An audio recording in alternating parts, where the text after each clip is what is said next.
Hi, my name is Tory Altman, and I'm an educator at the National Museum of American History, which is part of the Smithsonian Institution. Located in the heart of Washington, D.C., this museum is home to a collection of over 3 million objects, each with its own unique contribution to American culture.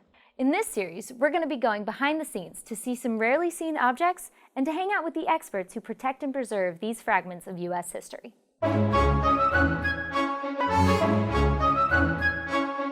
Oh, say, can you see, by the dawn's early light, the Star-Spangled Banner? Some people sing it beautifully.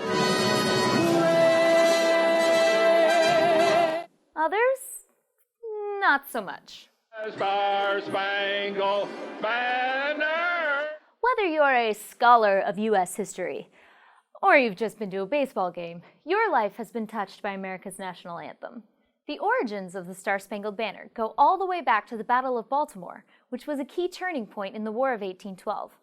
Hunkered down in Baltimore's Fort McHenry, American troops withstood a 25-hour bombardment by the British Navy. The Brits actually fired over 1,500 cannonballs during the course of the battle. When the sun rose the next morning, an American poet named Francis Scott Key peeked over the deck of a ship 8 miles from the fort, expecting to see total devastation. However, much to Key's surprise, what he saw was the fort still standing strong and the American flag still waving proudly above it. This sight inspired Key to write the words to the Star-Spangled Banner. After this victory, America would go on to win the war, and Key's song would go on to become our national anthem.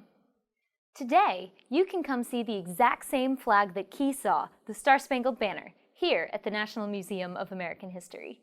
We keep the flag safe in a special environmentally controlled chamber. Being over 200 years old, the flag must be protected from light, from dust, and, the ravages of time. Here in the Textile Lab, conservators work to preserve America's most precious relics. And that is where this comes in. You might be wondering why I'm holding a tattered piece of cloth in what looks like a cardboard box. Well, the truth is that the Star-Spangled Banner used to be a lot bigger, but over the last 200 years, people have literally cut out pieces of the flag for their own use. So to find out more about that and about the flag as a whole, I'm down here with Suzanne Thomassen-Krauss, who's the chief conservator on the Star-Spangled Banner project. Hi, Suzanne. How are you doing? I'm doing well, thank you. Excellent. Well, thank you for joining this afternoon and letting us know a little bit more about the project. So can you tell me a little bit more about these fragments in particular and why they're separated from the flag and what they can actually tell us that the flag itself can't? Well, the pieces were removed and given to people who were seen to have done service to the country or who were family members and regarded it as a precious relic of their family history. What it tells us over time is when early pieces were removed, we can see what the condition was and what soils were there and which ones might be historic and which ones are just modern dirt and debris that has deposited. And then with the ones that were removed later on, we can see how the flag was aging at the turn of the century and how it is today, and we have a better scale of how quickly it's deteriorating. Great, so I bet that some of these fragments have some really wonderful stories that go along with them. Well, we do know that the family really regarded it as a treasure by how carefully they preserved it. We also see things that came down through people who were very fundamental in the history of our country, such as Dr. Hogue, who was the first director of the U.S. Forestry Service.